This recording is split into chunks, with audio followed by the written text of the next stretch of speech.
شمس من و خدای من. فاش بگویم این سخن، شمس من و خدای من.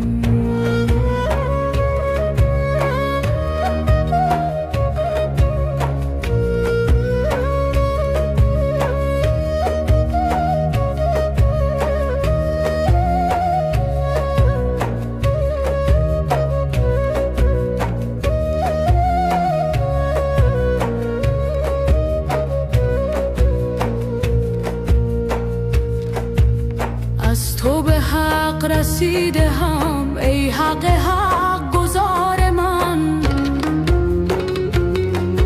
شکر تو را ستوده هم شمس من و خدای من. مات شوم ز عشق تو زان که شهد و عالمی. تا تو نظر کنی مرا شمس من و خدای من.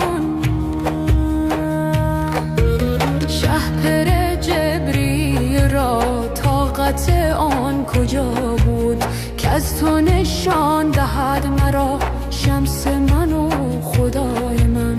حاتم طی کجا که تا بوسه دهد رکاب را. وقت سخا و بخشش از شمس من و خدای من.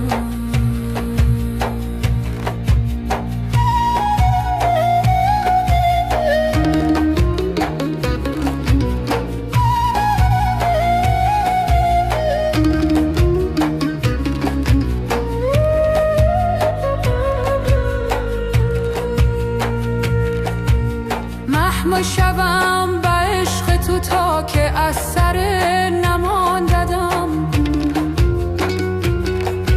شرط ادب چنین بود شمس من و خدای من.